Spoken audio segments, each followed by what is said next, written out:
Okay, so what am I gonna call this? How about, I guess it's really 8586 continued.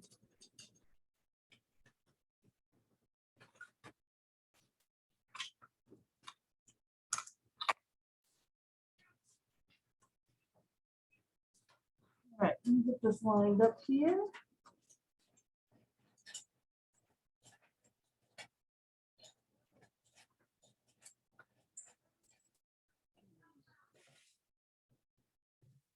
Eight, 5, and 8, 6 continue.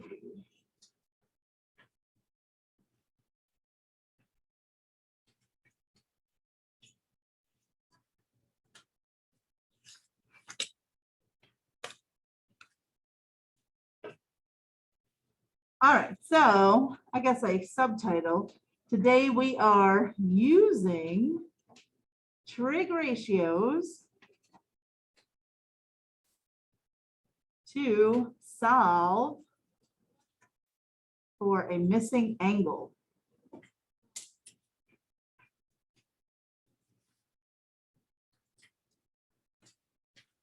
Our second skill that we can use these ratios for.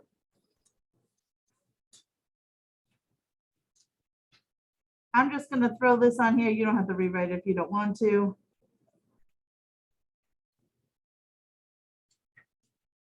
Just going to quickly rewrite my three ratios just so I have them on the paper right in front of me. So this was sine of some missing angle is going to be opposite over hypotenuse.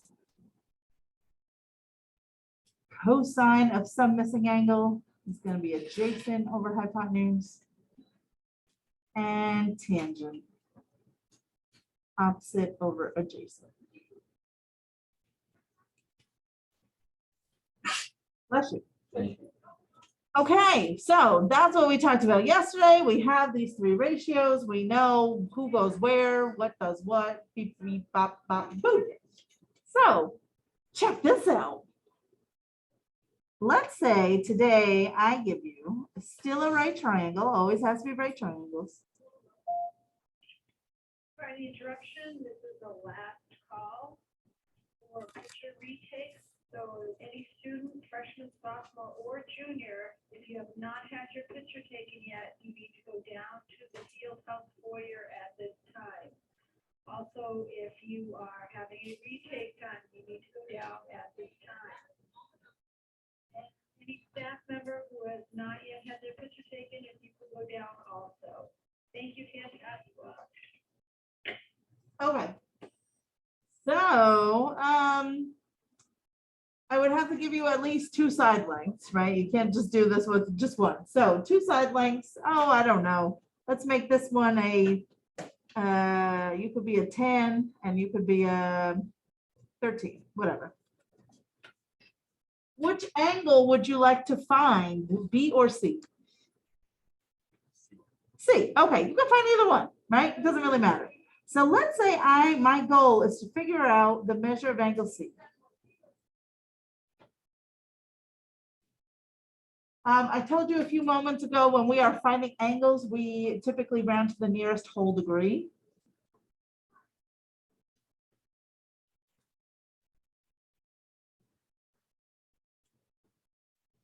So our directions for this are going to start off very similar to what we did yesterday.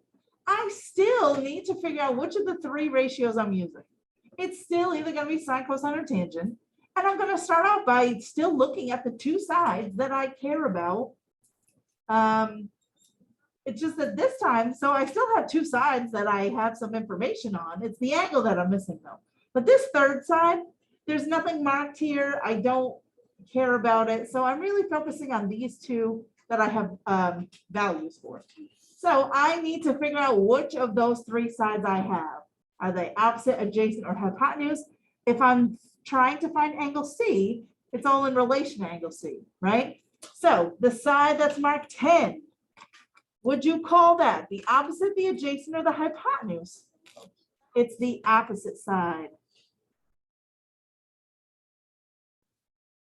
That side that's marked 13, what is that? the hypotenuse. Okay, so let me write down our steps, by the way. I skipped over that. So step 1, determine which ratio you need by determining which of the sides you have.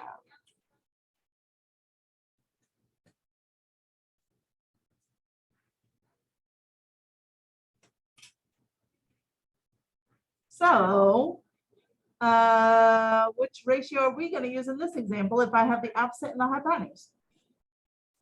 Sine, right? Sine is the only ratio that deals with opposite and hypotenuse. Okay, so my generic formula is just sine of some missing angle equals the opposite over the hypotenuse, right? So step 1 is done. I figured out which ratio I'm using. Cool. Step 2, I'm going to fill in what I know. Fill in what you know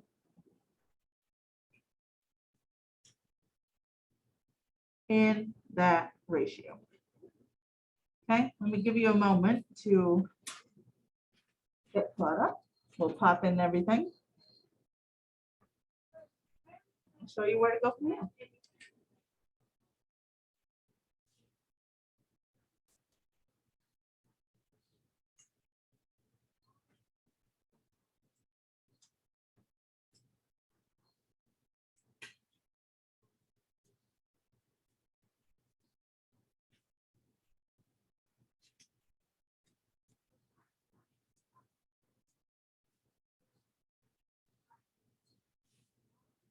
Okay. Everybody's all right so far? I'll take that as a yes. Okay, great, great. So let's go ahead and fill in what we know because I didn't actually do that yet. So sine of this time, I don't know what my angle is, right? Yesterday I knew that angle, so I just put it in. So now I don't know what it is, so I'm going to leave it as that variable, right? Again, you might still have X as a variable, or it might just be angle A, angle B, angle C, whatever. So there's that, it's just a variable for an angle, okay? So could be anything. But I do know what the opposite side is, it's 10, and I do know what the hypotenuse is, it's 13. So far, it's pretty similar to what we did yesterday. It's just that my missing piece is somewhere else. Now, when I go to solve for the angle, there is something slightly different that I need to do. This is called the inverse sine, cosine, or tangent. When I know what the ratio is, but I'm trying to go backwards and figure out what the angle is. Okay, so I guess I'm going to give you 2 different directions based on whether you're using a calculator or if you're using a chart. So I'll first do calculator because that's most often going to be what you have. So I guess I'll split right here. On a calc, you're going to do the following. Step 3, since we need the inverse, you're going to hit second, then sine, cosine, or tangent, whichever one you're using. Let me show you what I'm even talking about. If you look at your calculators, right, so pause for 1 second. Look at the buttons. Look above the sine, cosine, and tangent. Do you see how there's like a little sine to the -1, cosine to the -1, tan to the -1? That's not really to the -1. That's how we write it in notation, the inverse of that operation. So I am actually trying to access the inverse sine, cosine, or tangent when I'm trying to find what the angle is. So what I have to do to like make my calculator get there is I need to hit second sine. And then you can even see on the screen, see how it's sine to the -1 power. Again, it's not really to the -1. That's how we write it as the inverse. Okay, but if you don't hit second first, you're not going to get the right answer. So it's crucial to remember that when I'm solving for an angle, I have to hit second and then whichever ratio I want. And now, oh shoot, my ink wasn't dry, now it got smushy. I'll fix it. Sine, cosine, or tan.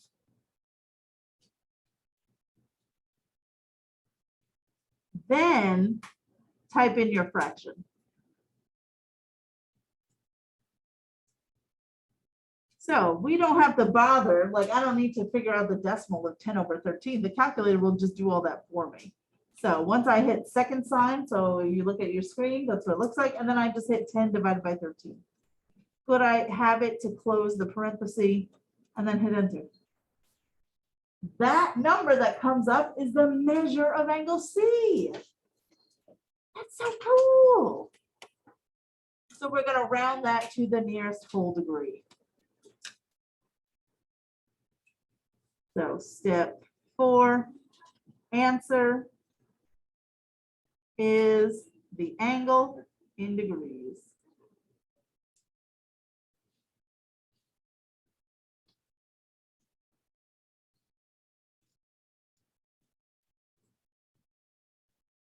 When you take a test or a quiz in here, I will give you both. You can have the calculator, you can have the chart. I'm never going to restrict you one way or another, but I do want you to be aware. I have seen it before, like on the MCAS or something, where they just give you like the chart or even part of the chart. Sometimes they don't even give you the whole thing.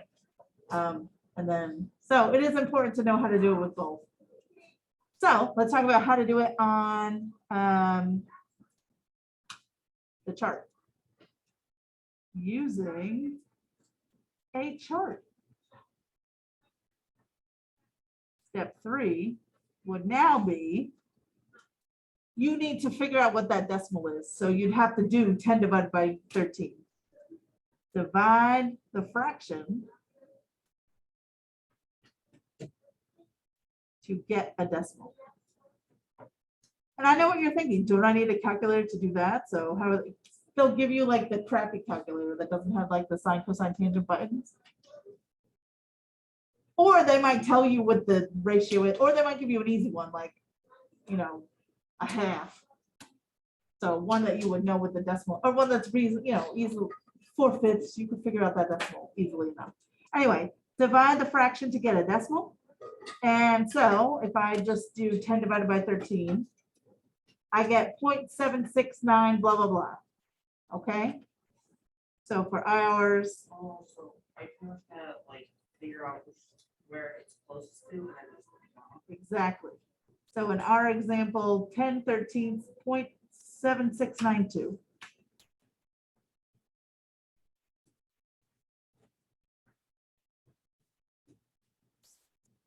So now step 4, you're going to go to your chart. Go to chart. We are doing sine. So I'm going to be looking down the sine column for as close to this number as I can get. It probably won't hit it exactly. That's why we round to the nearest whole. So just find as close as you can possibly get to 0.7692 in the sine column. Go to chart and follow I got it. the ratio column and find as close to your number as you can get. Do as close to your decimal as you can get.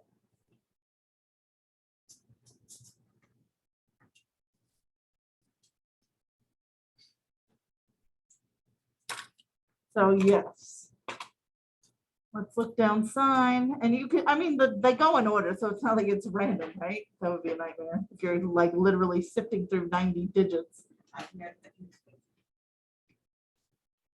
Where are we? 7, 6, yeah. And then you can just see what angle that belongs to. I guess I should have that. That's your angle.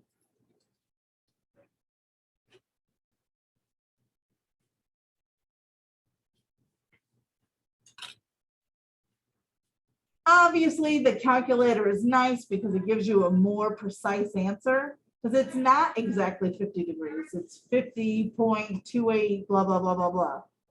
But again, it's just, we accept just rounded to the nearest whole. So using the chart, I should get 50, right? That's what I got on my calculator. So, and I think hopefully you can all agree. If you're looking down the sign column for as close to 0.7692 as we can get, 50 is the winner. All right, so let me actually show our answer over here. So theta ends up rounding to 50 degrees, no matter which method you use. But there you have it. So the most important thing to remember on the calculator, you have to hit second sine, cosine, or tangent. And that's only when you are solving for the angle. That's when you hit second. You don't hit second any other time. Only when you're trying to find the angle. Okay, it will become second nature, but let's try another one and try and sneak it in right here.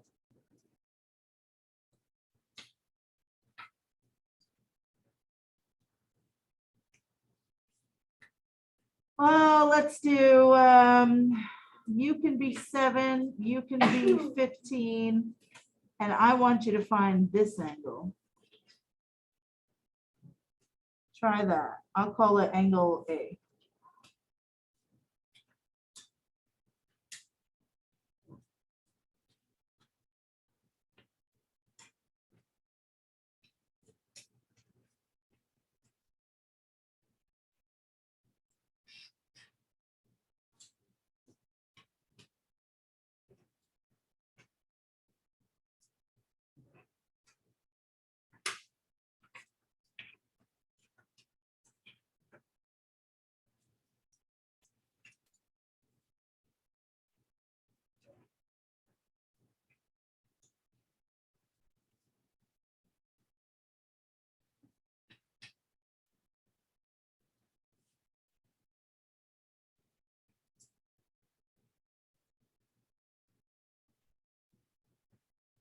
Your answer should make sense.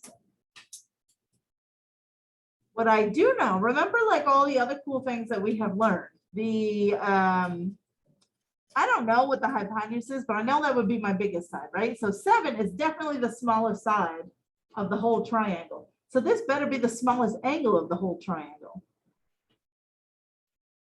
Right? So this should be something, I know that one's 90. So once you have this angle, you should be able to find the third, right? They all add up to be 180. So I'm not looking for angle C, but it would be just a nice quick check. Like, okay, this should be the smallest angle of the whole thing. If I'm not getting that, I did something wrong somewhere. Okay, you got answers? Yeah. What's yours? 25 degrees. 25? Yeah? I have no idea what it is, but multiple people got it, so I think that's right. So I'm gonna go through the steps real quick. This side that's marked 15 is the adjacent side. The one that's marked 7 is opposite. So what ratio am I using? Tangent. So tangent of angle A, which I don't know what it is opposite 7 over adjacent 15. Opposite over adjacent. So now it's up to you. If you're using the calculator, someone tell me what buttons I push. Second.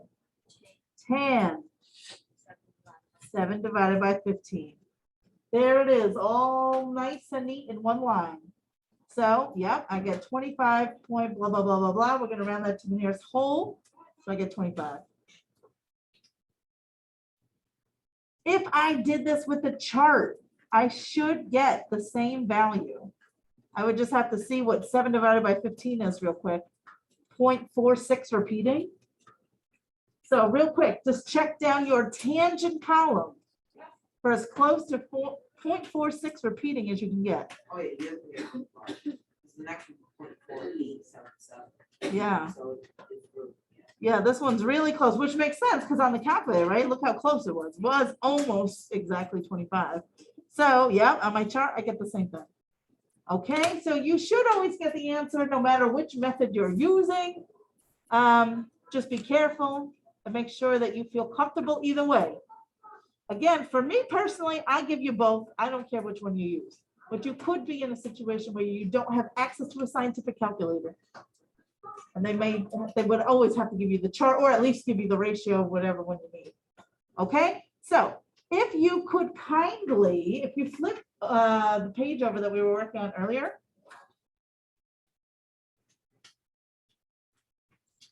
Why don't you go ahead and try, I don't know, just do 25 to 33, just the odds real quick. Just that, those 5 problems right there. Real fast while I hand out your quiz, I guess. Anybody have any questions, by the way? Are we okay? Okay. Are we all done? Sure. Okay. Well, I really shouldn't tell you that because you're supposed to know it, but medium, do you have a guess? Or am I right?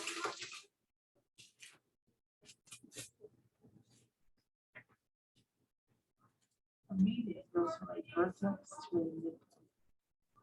Oh, is it that? Yeah, because these are the medians to the legs. Welcome.